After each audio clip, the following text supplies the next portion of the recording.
Hey guys, welcome back to Cracku JEE Prep, and your CSAB registration has ended today at 10 a.m. So, what are the important steps and next important deadlines we are going to discuss in this video? So, here are the 4 dates that decide everything. Today, 3 August 10 a.m. registration window has finally closed, right? Next is 5 August at 2 p.m., right? Afternoon 2 p.m.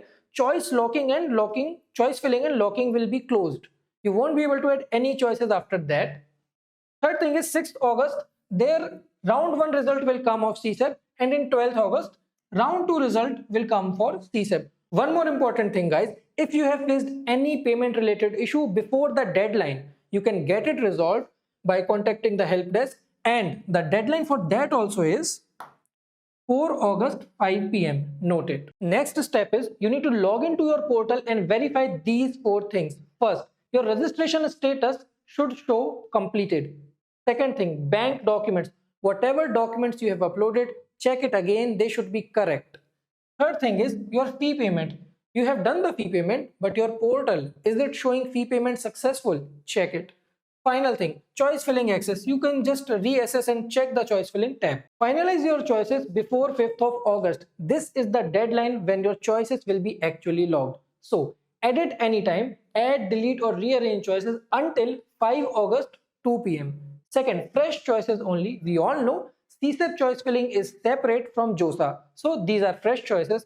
Next important thing is save every choice. Let's say you are adding some more choices after your initial preference list. Make sure to save it. They will not be automatically saved.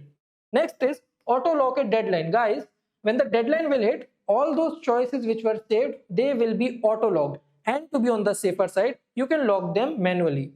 Again, one thing we are mentioning again, arrange every choice in your actual order of preference, right? Do not look at the past cutoff like very hardly that my rank is this, how will I get this? Don't think like that.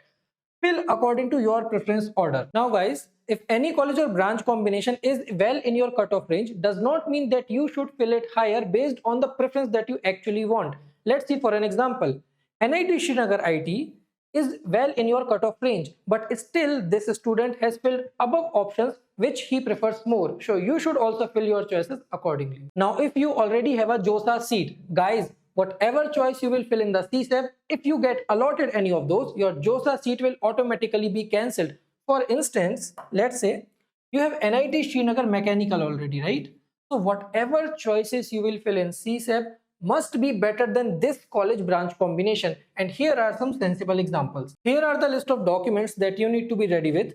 First is class 10 certificate, then class 12th mark sheet and certificate, JEE Mains admit card, category certificate, PWD certificate, and guys, cancelled check and passbook copy and medical certificate in actual format. And fee details for general and general EWS OBC NCL category, it's 35,000. For others, SC, ST and PWD, it is 16,000.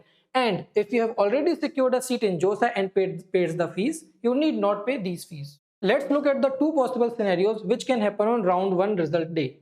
Let's say you have not got any seat.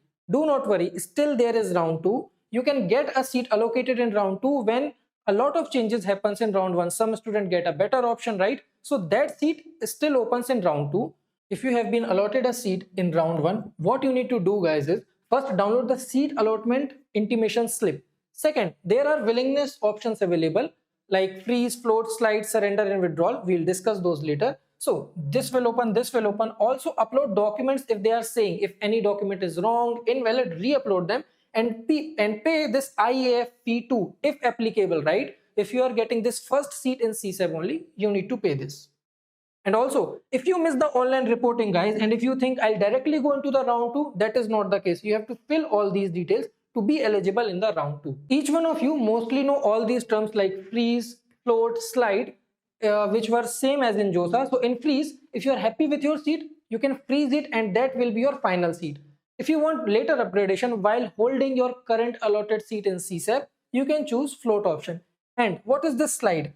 Let's say you have been allotted NIT Calicut mechanical branch. You want a better branch but by keeping your college same. Then in that case, you choose the slide option. In surrender, you can reject your current allocated seat in CSAB round 1 and it won't be considered, right? You will directly go into the round 2 and if in round 2 you do not get any seat, you will be ending up with nothing. In second option, withdraw, reject the current seat and leave the CSAB process entirely. You are not happy with what you got and you do not want to go further, you can withdraw. And in exit, if you have not got any seat in round 1 and you do not even have a seat in JoSAA, you can exit this process. So by this, you will be ending the CSAB entirely. Here's the timeline of what will actually happen in round 2. 12th August 5 p.m. the result for round 2 will come, and in this round the candidates who have got fresh seat, right, they only got a seat in round 2, they need to do their online reporting and complete the document related work. And 17th August 5 p.m. is the final deadline for eligible students to pay IAF2 and rectifying all the document related issues. After all the rounds of CSAB is done, you need to physically report to your institute, and this is the tentative window, 13 August to 18 August. This is the final checklist. Pause the video and have a look. An important thing, do not delay online reporting. This can lead to cancellation of your choices. Thank you for watching the video, and if you have any doubts, drop in the comments. We will reply every single one of them. And do not forget to subscribe and press the bell icon to stay notified for all the upcoming updates. Guys, before moving ahead, as you all know, the mock seat allocation results for CSAB were delayed about 4 to 5 hours, and we were the one who took live and timely updated you with all those things. To stay updated like this for further CSAB processes, all you need to do is subscribe and hit the bell icon so that you stay notified with the timely relevant information.